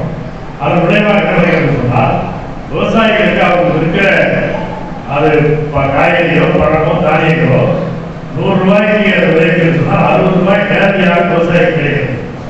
ஆனால் வழக்கமான இப்போது இருக்கிற சந்தை பொருளாதாரத்தை பார்த்தால் 100 ரூபாய்க்கு நீங்கள் விற்கப்படுகிறது சொன்னால் 20 ரூபாய் தான் விவசாயிக்கு போகிறது, மற்றதான் இடைத்தரகர்கள் எடுத்து செல்கிறார்கள். அந்த நிலையை நாங்கள் அந்த கூட்டுறவு முறையை மாற்றினோம். அதே போல அந்த சந்தைக்கு எடுத்து செல்லக்கூடிய முயற்சியில் அதற்கான கூலி உழைப்பு செலுத்தாலும் அந்த விவசாயி செய்கிற போது அதற்கான கூலியும் அவருக்கு கிடைக்கும்.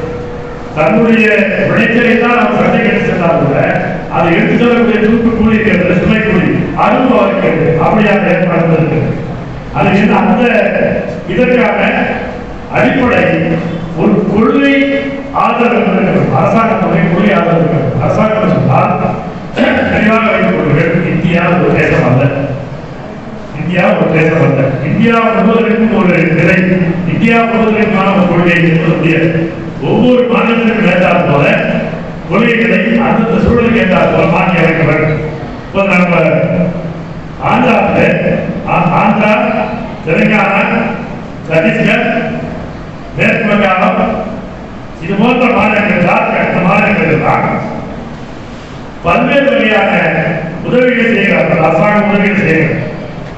நேரடியான வருமானம் நேரடி வருவாய் என்பது அந்த தெலுங்கானா 20,000 ரூபாய் ஏக்கருக்கு கொடுக்கிறாங்க.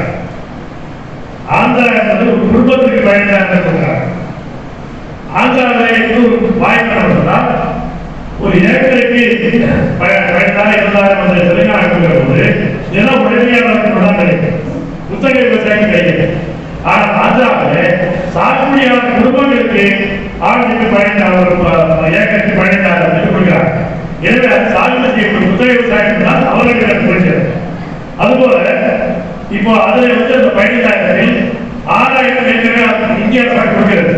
மீதி இருக்கிற 10,000 இவர்கள் கொடுத்து அதை ஈடுபடுகிறார்கள். ஒரிசாவில் 10,000 கொடுக்கிறார்கள். இன்னொரு பக்கம் அவர்கள் குறைவான வருமானம் எந்தெந்த அந்த விளைபொருட்கள் கிடைக்கிறதோ அதை வீடு கட்டக்கூடிய ஒன்று செய்கிறார். இன்னொரு பக்கம் நிலமே இல்லாத விவசாய தொழிலாளிகளுக்கு 5 ஆண்டுகள் காலத்திற்கு 10 லட்சம் ரூபாய் கொடுக்கிறார். இதை வைத்துக் கொண்டு அவர்கள் ஒரு துணை தொழிலை செய்யலாம். ஆடு மாடு வளர்க்கலாம், கோழி வளர்க்கலாம், அல்லது விவசாயத்துக்கு தேவையான உரங்களை தயாரித்து இயற்கை உரங்களை தயாரிக்கலாம். அப்படியான வேலைகளை செய்யலாம். அதே போல மேற்கு வங்காளத்தில் இந்த கர்ஷகர் வந்து 10,000 கொடுக்கிறார்கள். சத்தீஸ்கரிலே இன்னும் கடுமையான மாற்றங்களோடு பல்வேறு மாற்றங்களோடு செய்கிறார்கள். இந்த நீங்க 2,500 ரூபாய் ஒரு குண்டால் நெல்லு கட்டி கொடுக்கிற போது இந்திய அரசாங்கம் நீங்கள் விலையினுடைய சமநிலையை கணிக்கிறீர்கள். நீங்க ஏற்கனவே அரசாங்கம் வந்து 2,040 ரூபாய் அறிவிச்சிருக்காங்க ஒரு குண்டால். இதற்கு அந்த ஒரிசா அரசாங்கம் நான் 70,000 சத்தீஸ்கர் அரசாங்கம் நான் 7,000 சொல்றாங்க. 700 ரூபாய் கொடுக்குறாங்க. நீ எப்படி கொடுக்க போறீங்க? இந்திய அரசாங்கம் அப்படியான பிரச்சனைகளை அவர்கள் அதனால அந்த குடும்பங்களுடைய அப்படியே போகணும், நேரடியான வருமானமாக கொடுக்கணும் அந்த மாநிலம் செயல்படுகிறது.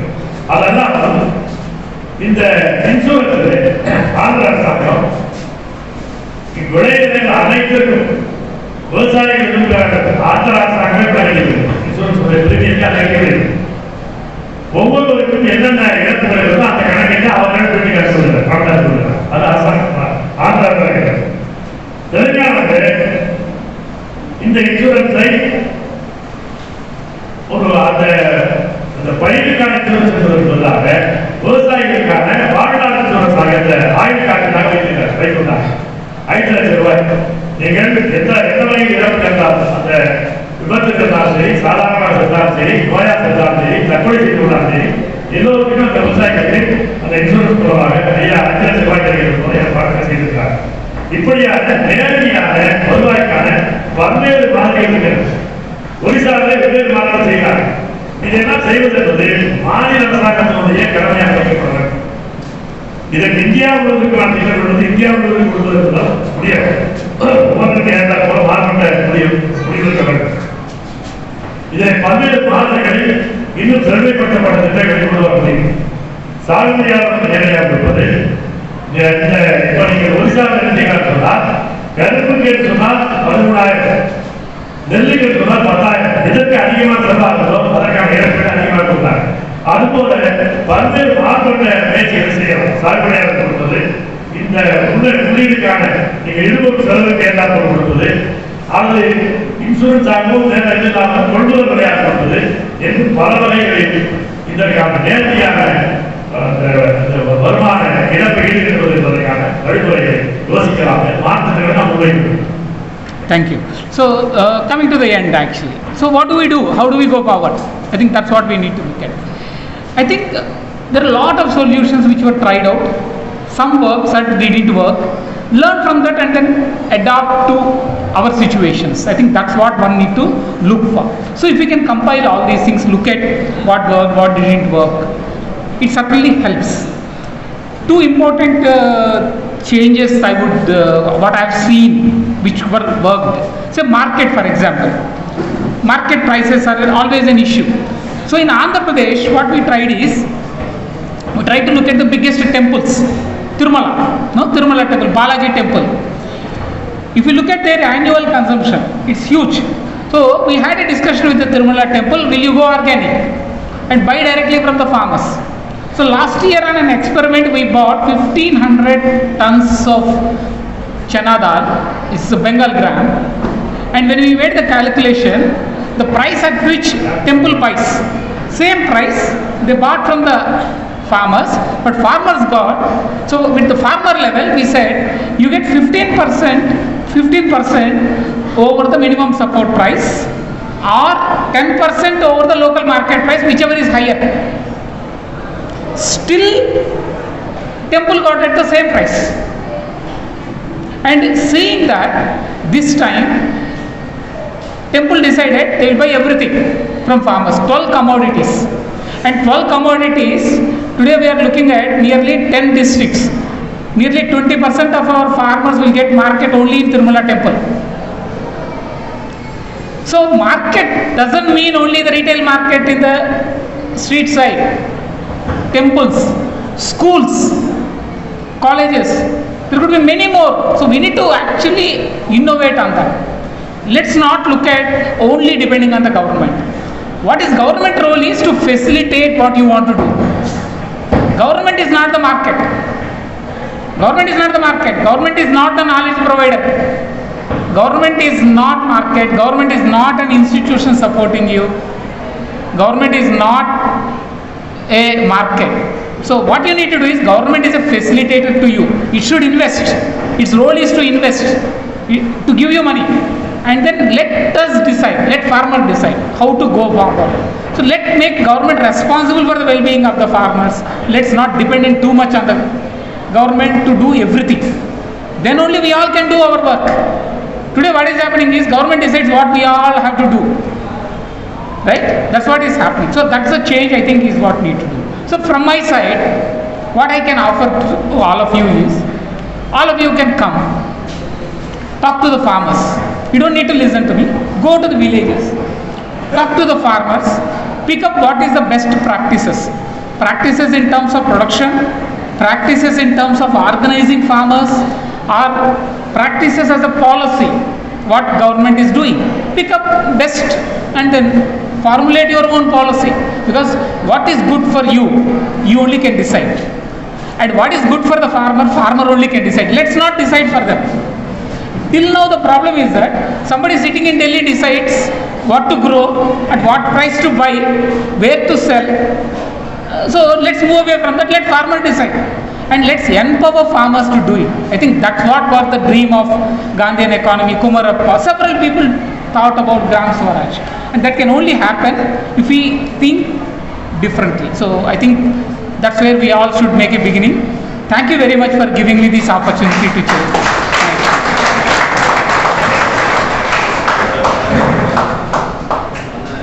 பல்வேறு விதமான மாற்றங்களை நாம் பெறுகிறோம்.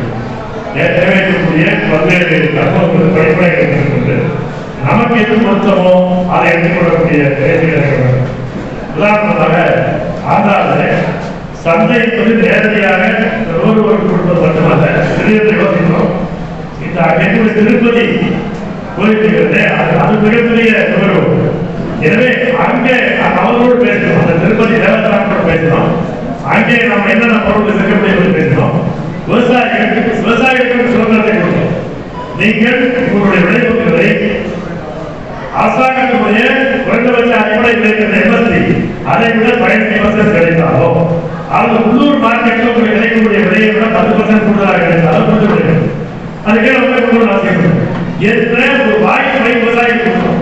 அப்படி கொடுத்தவர்கள் கூட இவர்களுக்கு லாபம், தேவஸ்தானத்துக்கு லாபம். அந்த வகையிலான அந்த சந்தையாக மாறி மிகப்பெரிய இன்றைக்கு 12 விளைபொருட்கள் முதலில் ஒரு பருப்புக்கு மட்டும்தான் அது அவங்களோடு பேசலாம். இன்றைக்கு 12 விளைபொருட்கள் திருப்பதி தேவஸ்தானத்துக்கு மட்டும் விவசாயத்துக்கு கொடுக்கிறாங்க. 10 மாவட்ட விவசாயிகள் கிட்டத்தட்ட 20% விவசாயிகள், ஆந்திராவில் 20% விவசாயிகளுக்கு திருப்பதி கோயில் மட்டுமே ஒரே ஒரு சந்தை. இப்படி நான் பலவிதமாக யோசிக்கிறோம். கோயில் இருக்கிற, பள்ளிக்கூடம் இருக்கிற, கல்லூரிகள் இருக்கிற, அவற்றுக்கான என்ன தேவை, அவற்றுக்கு என்ன நாம் செய்ய முடியும், அதற்கான அதை எப்படி சந்தையாக பயன்படுத்த முடியும் என்பதை பற்றி நாம் யோசிக்கிறோம். இதற்கெல்லாம் அரசாங்கம் அதற்கு துணை செய்வதாக இருக்க வேண்டும். என்ன விற்க வேண்டும், என்ன விளைவிக்க வேண்டும், எங்கே செய்ய வேண்டும் என்பதெல்லாம் முடிவு செய்யக்கூடிய இறுதி அதிகாரம் தான் அரசாங்கம் இருக்கக்கூடாது. அரசாங்கம் இவர்களுக்கு தேவையான பணத்தை கொடுக்க வேண்டும், உதவி செய்ய வேண்டும், என்ன செய்ய வேண்டும், எங்கே இருக்க வேண்டும் என்பதை விவசாயிகள் உதவி செய்து கொள்ள வேண்டும். அப்படிப்பட்ட சுதந்திரம் இருக்கக்கூடிய அந்த விவசாயம், அந்த முறைதான் காந்திய பொருளாதாரம், காந்திய விவசாயமாக இருக்க முடியும்.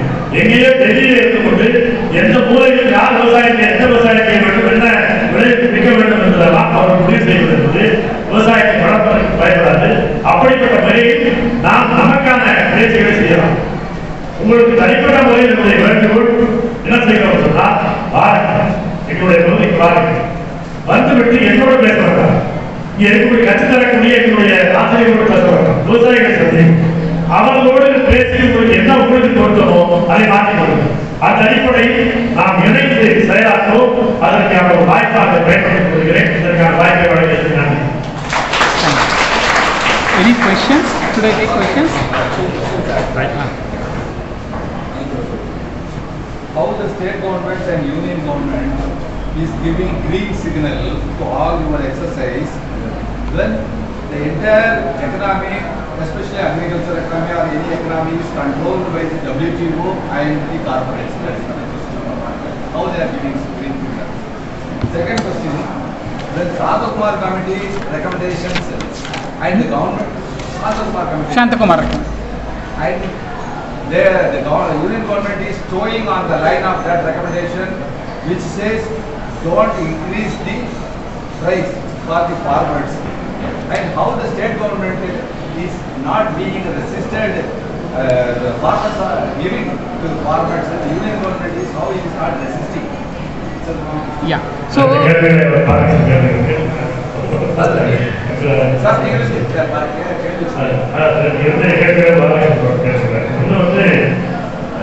அரசாங்கம் இந்த உலக வர்த்தகத்தினுடைய ஆணைக்கிழமை செயல்படுகிறது. நீங்கள் எப்படி மாநில அரசாங்கத்தை இணக்கப்பட்டு செய்கிறீர்கள், அதுக்கு மத்திய அரசாங்கத்தினுடைய தலையீடு இல்லையா, அதை எப்படி சமாளிக்கிறீர்கள்? ஒன்று.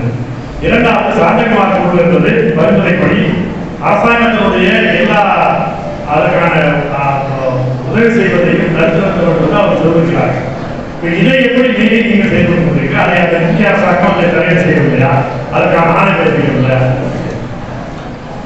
So two important things, very right and pertinent question. See, actually WTO what it says is you should not do a price distortion in the market. So all other support which I talked about, direct income support and all, actually comes under green box subsidies. So you can actually give farmers any amount you want. No one objects. You cannot increase the price and distort the market. That's what actually WTO says. So green box subsidies, there is no limit at all. Every farmer, if you are giving 20,000 rupees, 40,000 rupees, 50,000 also, because every country is giving it. So that there is no actually limit for anyone. So green box subsidies are actually exempted. Green box not only includes income, it also includes environmental benefits. Say, if farmer is conserving water, you can actually pay them. If farmer is growing trees, you can actually pay them. So all that is allowed in the even WTO also. So it won't distort market. That's our first clarification. So the fight in the WTO was the price increase. If the price increase is not done, there is no debate at all. So you can reduce the price, but you pay otherwise. You pay to the farmer directly. So market price is only lower. So that's what is the WTO says. The Shanthakumar committee about procurement. So Shanthakumar committee said the same thing. They said don't buy from states which are actually distorting prices. So Chhattisgarh came the problem. So Chhattisgarh, last 2 years, Centre said I won't buy from Chhattisgarh. But because of the COVID, they were forced to buy because the requirement went up. So they have to buy. This year we need to see how they are going to handle. But what we decided at the state level, because I work with the Chhattisgarh government closely. So state decided, so if Centre is not going to buy, that 700 rupees, they don't call it as price support. They call it as a crop support. See, it is all about how do you write your account, finally. See, it is all about how do you write your accounts. So they will say, I bought only at the MSP, give me MSP. The rest of it goes to the farmer as a support. So that is allowed. See, like I said, Chhattisgarh government under Nyay Yojana, they call it as Nyay, N-Y-A-Y, Nyay. You can Google it, you can get the information. 10,000 rupees per acre per farmer they already are paying. They'll increase something more there. They'll increase. So instead of actually giving at a price point, they can give at the input level. So there are several ways of actually dealing with these things. So there's don't look at only one solution, is what my appeal is. See, we also need to understand there's a larger framework, national, international, and what is the best way we can deal with that or bypass that. விலையை அதிகரித்து கொள்வதுதான் தலைவர். நீங்கள் அதுக்கு பேர் நிறைய அமைச்சர் இருக்கிறாங்க. கிரீன் பாஸ், ப்ரௌன் பாஸ் என்பதாக ஆம்பர் பாஸ் என்பதாக இருக்கிறாங்க. இந்த கிரீன் பாஸ் என்பது நேரடியாக வருமானப்படுவது, வேறு வேறு பயன்களுக்கு அதை WTO-உடைய தடுப்பதில்லை. எனவே அந்த சட்டத்திற்குள்ள பல நாடுகள் செய்கிறாங்க, செய்ய முடியும், செய்கிறாங்க. அதே WTO உலகத்துக்கு என்ன சொல்றோ அதை தான் சாந்தகுமார் நாடுகளுக்கு சொல்றோம். அதே எப்படி மற்ற நாடு எப்படி தப்பித்தப்போ அப்படிதான் சத்தீஸ்கருக்கு அவர்கள் 2040 மேல 200 ரூபாய் கொடுக்கிறார். இதை கொடுக்கக்கூடாதுன்னு இந்தியா கருத்து. ஆனால் சென்ற ஆண்டு இந்த கோவிட் வந்ததால அவருக்கு அதிகமான தேவை இலவசமாக நாட்டு கொடுத்ததால அவருக்கு அதிகமாக தேவைப்பட்டதால சத்தீஸ்கரில் போன ஆண்டு கொண்டு செய்தார். ஆனால் பல ஆண்டுகள் கொண்டு செய்ய முடியாதுதான் விட்டுட்டாங்க. இப்போது அவர்கள் என்ன செய்ய போறார்கள் பார்க்கலாம். ஆனால் அவர்கள் தான் அரசாங்கத்தோடு நெருக்கமாக பணியாற்றி வருவதனால என்ன வழி சொல்லிருக்கிறோம் சொன்னால், இந்த 200 ரூபாய் கூடுதல் விலை என்று முடியாது. இதே தமிழ்நாடு சந்திக்கிறாங்க. வேற வழி சொல்றோம். தமிழ்நாடு நேரடியான விலையில கூடுதல் விலை மாநிலத்திற்குரிய விலை 200 ரூபாய் தராங்க. பதிலாக நேரடியான வருமானம் கொடுத்துருக்கு. ஏற்கனவே 10,000 கொடுத்துருக்கீங்க. இந்த 10,000 சேர்த்து அல்லது இன்னொரு வகையில் இருந்தா இந்த ஏக்கர் கருத்துக்கு 13,000, நெல்லுக்கு 10,000, அந்த மாதிரி அந்தந்த விளைச்சலுக்கு போல வாங்கி கொடுத்துடலாம். வேற மாற்றி அக்கௌண்ட் சப்ஜெக்டா போதும்.